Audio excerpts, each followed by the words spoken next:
Lloyd Green joins me to talk about this, regular contributor to The Guardian US and a New York-based attorney who previously served in the Department for Justice in the United States. Good afternoon to you.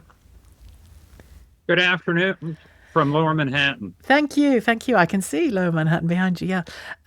Tell me, in light of this COVID diagnosis and in light of what we've seen over the last couple of days, perhaps since the shooting on Saturday, is it conceivable that Biden can stay in place?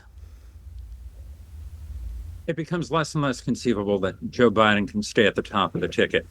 He's taken a major hit. First, you're right. The assassination attempt on President Trump has almost turned him into a secular saint. Within the Republican Party, he actually holds that position now. I mean, people are walking around the convention floor with bandages over their ears in solidarity with him. It's kind of freaky. When I think back to the Republican Party that I was a part of, I mean, we were buttoned down, a white shirt, and we behaved, so to speak. This is a different party. This is a different era. This is a different time. So that is already one tell. Joe Biden cannot compete with that. Joe Biden doesn't look for hearts and minds. Joe Biden only looks for votes. On top of that, now Joe Biden's age comes into play again. He had that really, really bad debate. Now he's having another bout of COVID. When you're 81 and you're president of the United States, you really don't want to have COVID, particularly if you're Joe Biden and you don't move as energetically as you did 5 years ago. You don't move as energetically as you did 10 years ago. It's the thing about aging. We go to gray and we slow our walk. And there's really not much you can do about it. So I don't see the ticket remaining static at this point. And you ended up having Nancy Pelosi, who's signaling that it's time for Biden to leave the stage. You have reports that the Senate Majority Leader, Chuck Schumer, had a very blunt person-to-person conversation with Joe Biden down in Delaware this past weekend. So against all that, it becomes very difficult to see Joe Biden remaining at the top of the ticket. And what may come of that is you may end up getting an exciting Democratic convention. It won't be a coronation, or it's not looking like a coronation. And the convention may be pressed to do something that it hasn't done in years, which is actually select the party's nominee. Normally this gets done, it gets completed by the close of the primaries and close of the caucuses. If Biden steps away, the convention may actually have, and its delegates may actually have the real clout to select the Democratic nominee. And is it your assessment, and again, unless we're very close to Joe Biden, I suppose where all of it has an element of guesswork to it, but is it your assessment that he can do the job but can't do the peripheral showmanship of presidency and the energy of being leader and the physicality that we kind of expect of a leader? The problem for Biden is energy and campaigning are not peripheral to the office. Right. They are central to the office. The president, as a president, holds the bully pulpit. The president, as a candidate, is expected to go out and campaign and make appearances. And at the same time, with the exception of Donald Trump, is expected to be presidential. Donald Trump actually this time around is the most disciplined he has been on the stump. But by and large, particularly Joe Biden is expected to be disciplined. He is supposed to project without being shrill.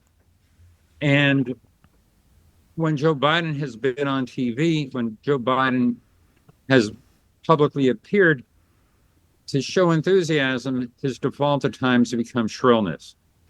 His last really strong public appearance was a few months back during winter when he ended up delivering his State of the Union address. I mean, that was a great speech. He got serious press. He showed he was energized, and he actually cut into Donald Trump's lead. But things don't remain static in life, and things don't remain static in politics. And what's happened since has been an erosion.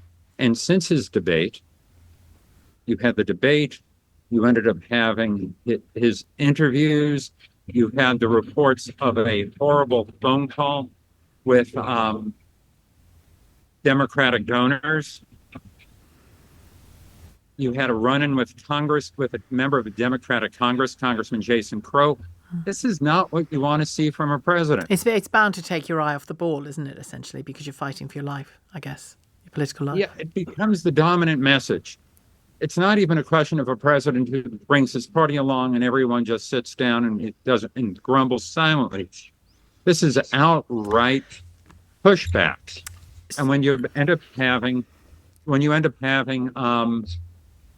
this type of resistance among delegates and among elected officials, this is so late in the day that you really don't want it. You really can't afford it.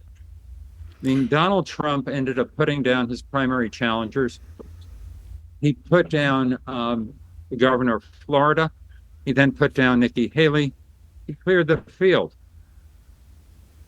Joe Biden, in a sense, is campaigning against himself and the resistance that his own candidacy is generating among Democrats and among the press.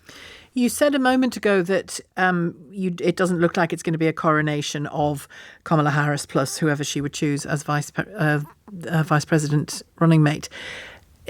Tell me who you think will come through if there is a contest. At this moment, I think there would be hesitancy to announce before anyone sets out the rules. And a lot of it will depend on how Biden reacts, if he says he's going to step down, how Bill Clinton reacts, and how Barack Obama reacts. In the event that all three just say, let's get behind Kamala Harris, well, then I'm wrong.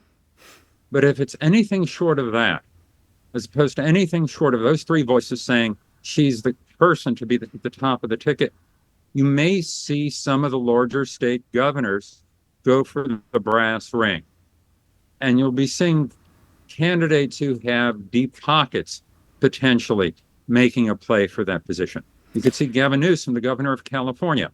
You could see Governor Pritzker, the governor of Illinois. I mean, these folks either have deep-pocketed campaigns, or in the case of Governor Pritzker, he's rich, which means he can reach and cut his own checks. He can end up paying for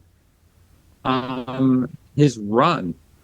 And it's a fair bet to think that he's far more liquid personally than Donald Trump is. And just a final thought, does whoever it is, either as the lead figure or the vice presidential running mate, do they have to try and match that J.D. Vance story in some way? It doesn't have to be the same story, but he has brought a kind of new story to town, hasn't he? He has a new story to tell, and it's also a clear generational change. Vance is under 40, and he is an ex-Marine. You're not going to have, at this point, a Democrat who has that kind of vice presidential story. Veteran, under 40. I mean, in a certain sense, the Democratic Party has traded places with the Republican Party of old. The Democratic Party these days has the air of the establishment. Thank you very much indeed, Lloyd Green. Great to talk to you.